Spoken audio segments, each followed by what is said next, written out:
Alô, amigos e amigas, esse é o programa Agenda Econômica, que hoje vai examinar o tema o custo da educação. Nós temos grandes cérebros, grandes cabeças na história do pensamento da educação brasileira. Grandes experiências, inclusive. Darcy Ribeiro, Anísio Teixeira, Paulo Freire, e continuam outros por aí nessa caminhada. Porém, parece que esse é, apesar da educação ser sempre uma prioridade em todos os discursos políticos, um problema que a cada dia se torna mais complexo e de difícil solução.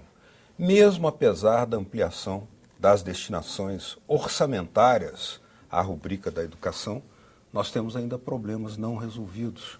E como hoje encontramos boa parte desse setor da educação pública em greve, vale perguntar: qual é o custo da educação? Quais são os obstáculos orçamentários, de financiamento, para que a educação finalmente no Brasil deslanche?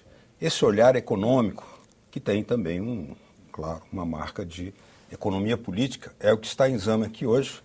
E o nosso convidado para isso é o senador Cristóvão Buarque, do PDT do Distrito Federal. Temos também a participação do jornalista Davi Emerick. Senador, muito obrigado por ter aceito o nosso convite. Eu que agradeço a oportunidade de falar sobre esse assunto.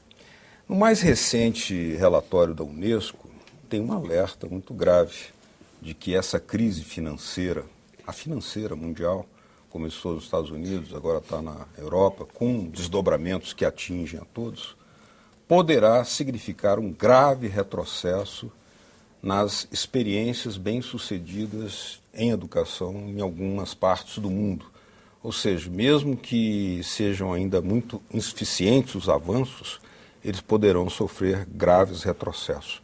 Como é que o senhor analisa essa questão? A crise financeira e seu impacto, seu preço cobrado na educação? Eu acho essa uma excelente pergunta, que permite falar o seguinte: se nós olhamos a economia com os olhos das últimas décadas, crescimento do produto interno bruto graças à produção industrial, vai faltar dinheiro, de fato, que é uma crise financeira. Mas a gente podia olhar ao contrário.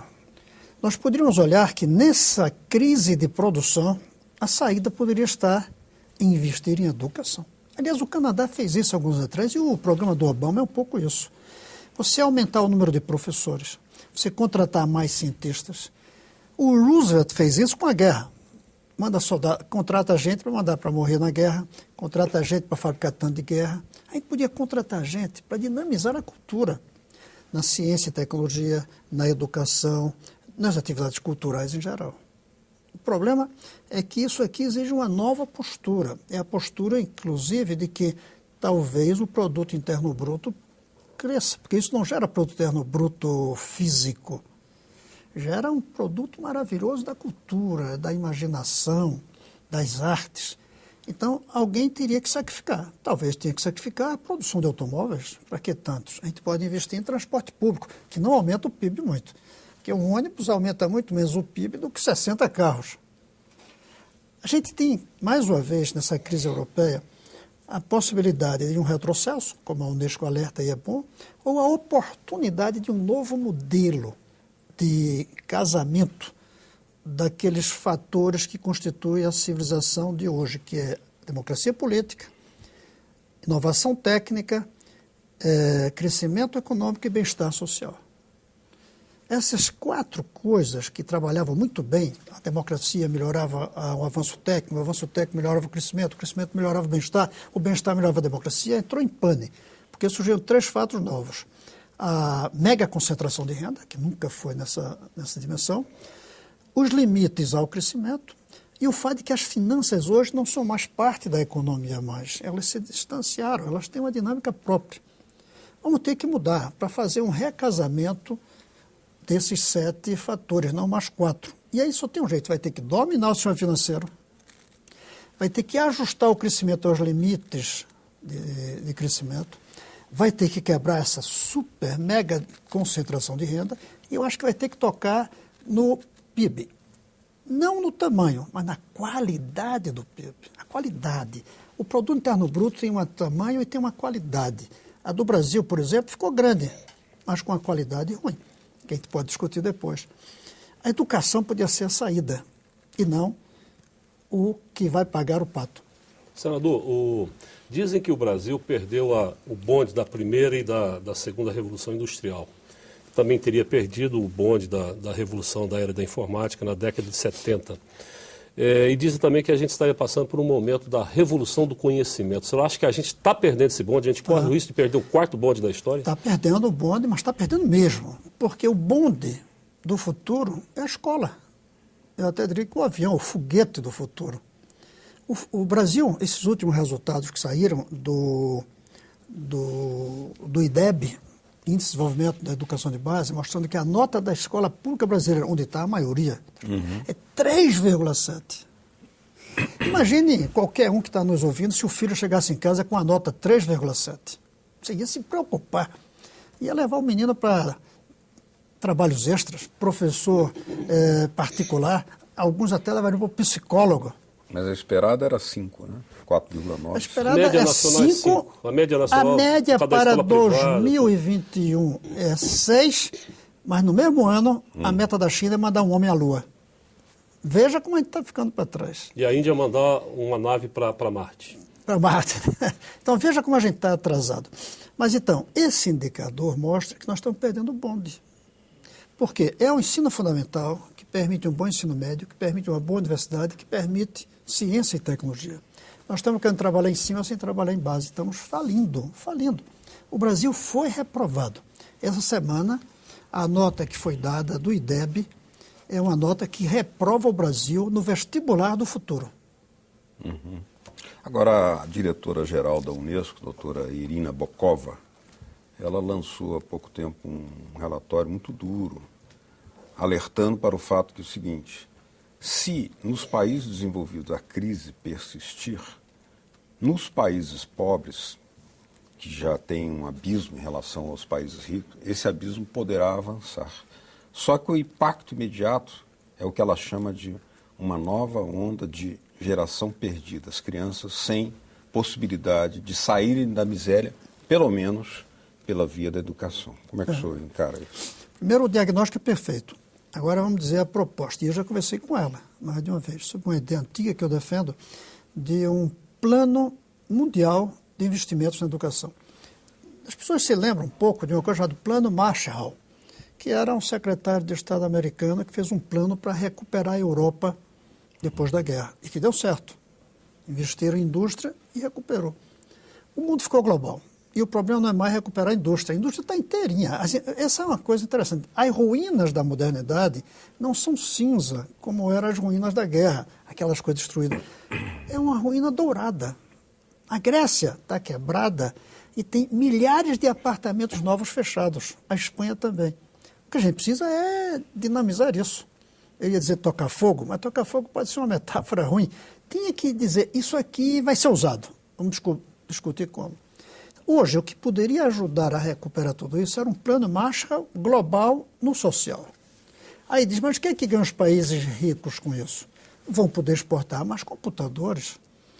Os americanos, os europeus colocariam dinheiro, isso dinamizaria a economia deles vendendo equipamentos e beneficiaria os países pobres se, além do equipamento, a gente pagar bem aos professores. Então, seria um fundo mundial, que eu sugiro que seja a Unesco que coordene, para investir em salário, em construção, equipamento escolar. E também em programas do tipo Bolsa Escola, para que as crianças, em vez de trabalhar, estudem. Mais uma vez, nós vamos ter um desastre ou temos uma grande oportunidade de mudar as coisas. Senador, comentando alguns números, o Índice de Desenvolvimento da Educação divulgado pela Unesco, abrangendo 128 países, colheu o Brasil em posição constrangedora, ou seja, o Brasil está na 88ª posição, atrás de Honduras, 87ª, Equador, 81ª, Bolívia, 79ª, e muito atrás de parceiros do Mercosul, como Uruguai, 39ª, e Argentina, 38ª. Dos especialistas vem a recomendação: o maior investimento é indispensável para melhorar a aprendizagem. É mais ou menos nessa linha que o senhor coloca. Como que o senhor analisa a posição do Brasil dentro desse contexto dos países citados? Uma vergonha. O Brasil é uma vergonha mundial em relação à educação. Não só esse indicador, o 88º lugar de acordo com a Unesco, mas estamos em antepenúltimo lugar de acordo com a Organização do Comércio e do Desenvolvimento. que tem na Europa, que analisa a qualidade da educação, e que estamos em antepenúltimo, comparado com 56 países, não tantos quanto a Unesco. O nosso IDEB mostrou que nossa nota é 3,7. Se a gente inclui as particulares, que custam uma fortuna no Brasil, ainda assim nossa nota não chega a 5, é 4,7. A nota das particulares, essas que todo mundo está aí pagando, é 6. 6 passa, mas sofrivelmente. Nós temos essa vergonha. E isso é que é a causa da maioria dos nossos problemas. Essa semana também foi divulgado que o Brasil é o terceiro de baixo para cima em concentração de renda na América Latina. Por quê? Porque a educação não foi bem distribuída. Onde a educação for bem distribuída, existe uma boa distribuição de renda. Menos desigual é a Venezuela. Menos desigual é a Venezuela. Menos desigual. Existe uma boa distribuição de renda. E é interessante que alguns anos atrás era das piores. De longe, a Venezuela era tida como o apartheid social. O Brasil detém 50% dos PhDs e doutores, 50% de todos os equipamentos de informática, tirando o México, Estados Unidos e Canadá, o Brasil responde pela metade por cento do conhecimento. Mas dá para fazer essas comparações? Dá se você fizer uma análise. É que temos a metade, mas temos mais da metade quase da população. Então, se você for analisar o número de cientistas per capita, muitos países estão na nossa frente. Além disso, é possível que um número determinado, porque nenhum deles tem muitos cientistas determinados, seja possível, selecionando mesmo nas poucas escolas boas. Mas se você quiser, primeiro, ampliar o número, tem que ampliar a base. E segundo, a qualidade. Se você escolhe um grupo de gênios entre um certo número de pessoas, tem um tamanho. Se você aumenta o número e cria uma peneira para tirar os melhores, aumenta muito mais. Por que no Brasil nós temos tantos craques? Porque todo mundo joga futebol. Se só os ricos jogassem futebol, como só os ricos vão a escolas boas, salvo exceções, nós teríamos os melhores cientistas do mundo, como temos os melhores jogadores. Agora, por que a gente tem bons craques? Porque a bola é redonda para todos.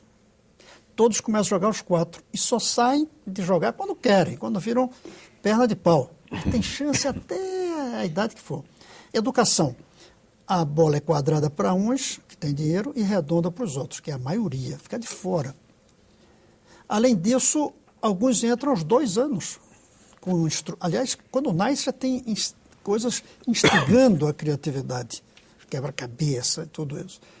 Outros entram aos 7. Tem uns que entram aos 7 e saem aos 13. Outros ficam até aos 25. Isso vale para medalha nas Olimpíadas, porque a escola é onde funciona a peneira também dos grandes atletas. Aí não basta a escola. Depois de descobrir os bons que ficam ali na peneira, feitos diamantes. Aí vem o mercado. Mas antes do mercado viria um apoio. Países como Cuba, que sempre teve êxito, não é o mercado, é o apoio que o Estado dá. O mercado pode até ajudar em alguns casos. Então, falta a gente ter algo que ponha todos os brasileiros no mundo intelectual, desde pequenos, para ver quais são os muito bons, como a gente faz com o futebol. E, aliás, quer dizer uma coisa, até os anos 30, eu acho, ou 20 e pouco, os pobres e negros eram proibidos de jogar futebol nos grandes estádios. A exceção do Vasco da Gama. Imagine se essa regra tivesse continuado. Imagine se continuasse até os anos 60, 70, a ideia de que pobres e negros não tinham direito a entrar nos clubes onde jogava-se futebol. Não podia entrar no Teatro Municipal. É verdade. Nós teríamos perdido nossos maiores craques, que em geral são negros e de origem pobre. Senador, essa face difícil, constrangedora da educação brasileira, ela não pode negar algumas ampliações, o senhor falou a palavra ampliação em muitos momentos, ocorridas na última etapa. Por exemplo, de 83 para cá, começaram a ser ampliadas as verbas, começaram a ser ampliadas, destinadas à educação. Passou uma emenda constitucional, elevou para 13% o volume de recursos da União e dos municípios e estados, 25%. Isso é 83. E depois a Constituição elevou mais ainda. Passou para 18% da União e 25% estados e municípios. Apesar disso, nós ainda temos dificuldade para alcançar 10% do PIB destinados à educação. Veja bem, imagine se não tivesse acontecido tudo isso.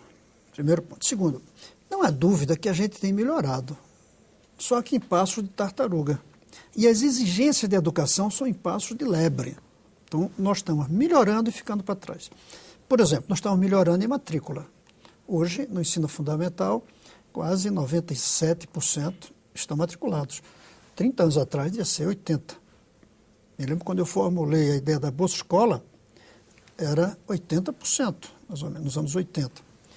Entrar na escola. Só que entraram na escola, mas não frequentam, mas não permanecem até o fim do ensino médio.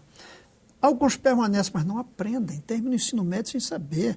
38% dos meninos e meninas na universidade não sabem escrever. Ou seja, sabem dizer beabá, B-O-L-A é bola, mas não sabe escrever um texto que você diga, caramba, está escrito de maneira que eu entenda.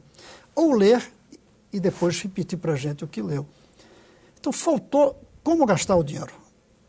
Como é que eu proponho? E gastar mais também. O problema é interessante no Brasil. A gente precisa gastar mais, mas precisa gastar melhor. Se chover dinheiro no quintal de uma escola, na primeira chuva vira lama.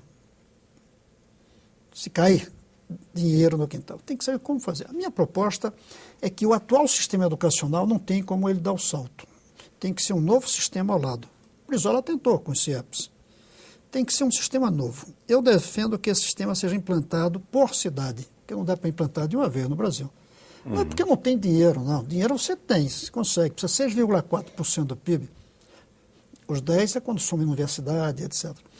O problema é que você não tem jovens capazes de ocuparem uma cadeira de professor com competência. Eu calculo que, no máximo, pagando R$9 mil, nós conseguiríamos 100 mil. Hoje. Porque os bons não estão procurando magistério, não estão procurando licenciatura. Então, eu defendo uma carreira nacional do magistério, pagando R$9 mil, com uma seleção muito rigorosa, inclusive para ver não só se sabe das matérias, mas se tem vocação de professor, porque você pagando bem, sabe qual é o risco? Vem até Herodes para ser professor. Vem gente que detesta menino, vai querer ser professor para ganhar um salário. Depois, construir as escolas, equipar as escolas, porque sem televisão e computador e professor que saiba usar isso, não é escola. E implantar por cidade. Brizola implantou por unidade escolar. Eu acho que foi um erro. Devia ter implantado por cidade. Se ele tivesse feito, em vez de, que saiu, 100 e tantas, tivesse feito todas, em 30 cidades, todas CIEPs, ninguém parava mais. No próximo bloco, a Agenda Econômica vai examinar aqui experiências como a da Coreia do Sul e também discutir uma frase polêmica do ministro da Fazenda, Guido Mantega, de que o Brasil quebraria se elevasse a 10% a destinação dos recursos do PIB para a educação. Continue com a gente.